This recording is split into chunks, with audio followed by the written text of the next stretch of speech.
Maintenant on va aller poser nos empanons sur la partie là jusqu'à notre arrêtier. Donc les empanons c'est ce qui va aller des sablières jusqu'aux arrêtiers avec des petites coupes des familles comme on a pu faire avec la dryère. Et puis après on va procéder aux mêmes étapes, donc notre frisette et puis la couverture pour que ce soit hors d'eau. Et donc là on va faire notre petite répartition des empanons juste là vers le chef en gardant le même écart que là. Il y aura juste le dernier empanon qui n'aura pas forcément le même écart là-bas. Normalement on devrait rester dans notre petite esthétique. Et puis après on s'accordera avec notre angle coupé des empanons par rapport à notre arrêtier. C'est ce qui définira la position de celui-ci, même si normalement il faudrait qu'il soit à peu près perpendiculaire en bas.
Bon, et deux petits chevrons à reponcer à l'azuret, les derniers pour préparer les empanons.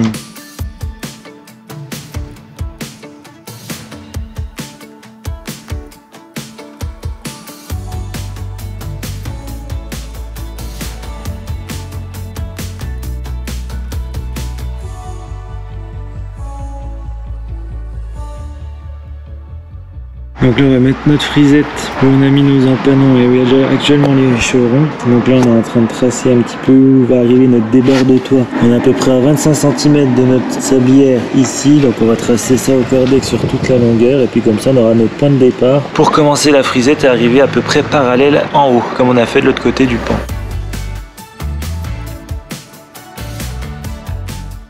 Là on commence avec nos chutes du pan opposé et la longueur qui restera après rentrera dans nos lames complètes. Et comme ça on sait qu'on arrivera en haut avec toutes nos chutes.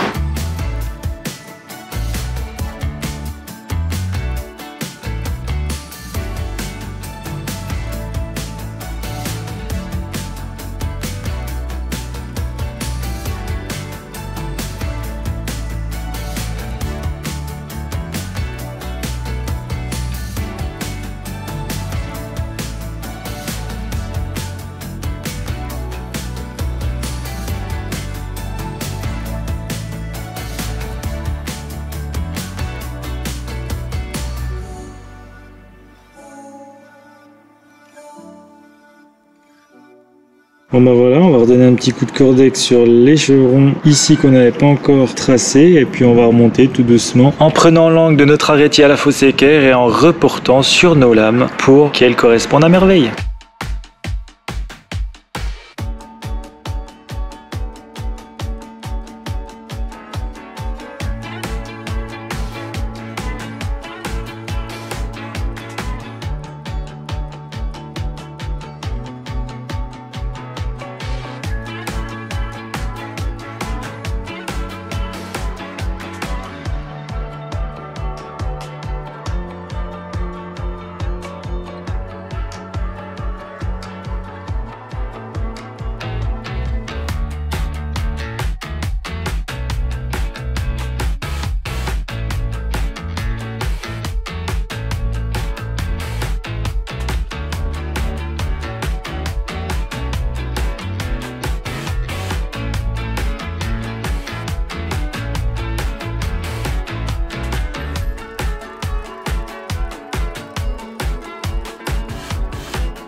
Bon, bah, maintenant qu'on en a terminé avec ce pan, on va poser le papier et les contre-lattes sans pour l'instant mettre les lattes qui serviront à poser les tuiles. Donc histoire qu'on soit hors d'eau, quoi.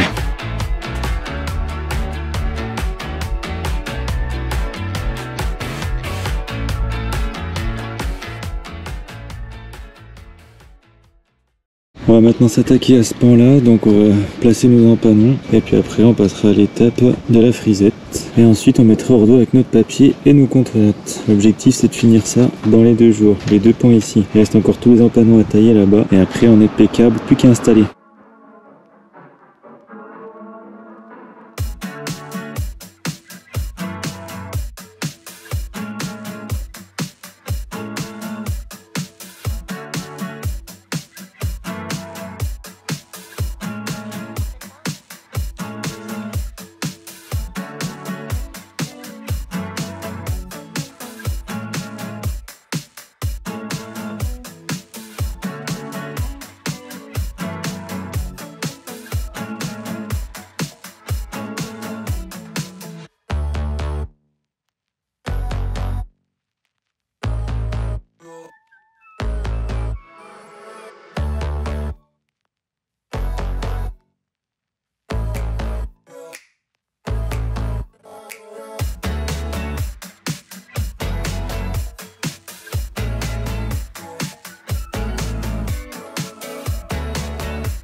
Bon, la première qu'on a fixée là est à peu près droite par rapport à elle-même et on voit comment l'autre rebique, il y a 2 cm d'écart. Donc là ce qu'on va faire c'est qu'on va couper l'angle comme on devait le faire pour filer correctement par rapport à notre arrêtier et puis on va le recouper en son milieu pour s'ajuster pour qu'on arrive correctement là et puis qu'on estompe un petit peu l'écart parce que celle-là elle est complètement tordue.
Encore un pan de terminé et encore une jolie vue depuis l'intérieur de notre pyramide.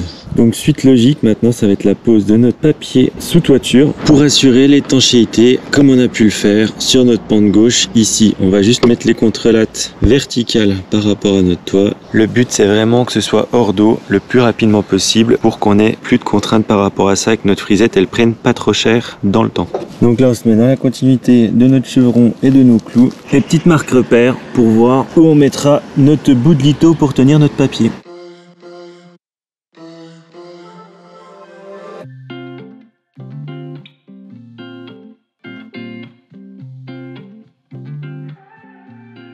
Bon, maintenant que ça c'est fait, on va bouger l'échafaudage où on est là, en dessous du pan qui nous reste à faire. Et puis l'allonger un peu pour qu'on soit au maximum en sécurité et qu'on puisse terminer là-bas proprement.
Bon bah la haute solution pour tracer, on a pris 2 fossés équerres avec lesquels on a pris les angles à gauche et à droite de la même façon.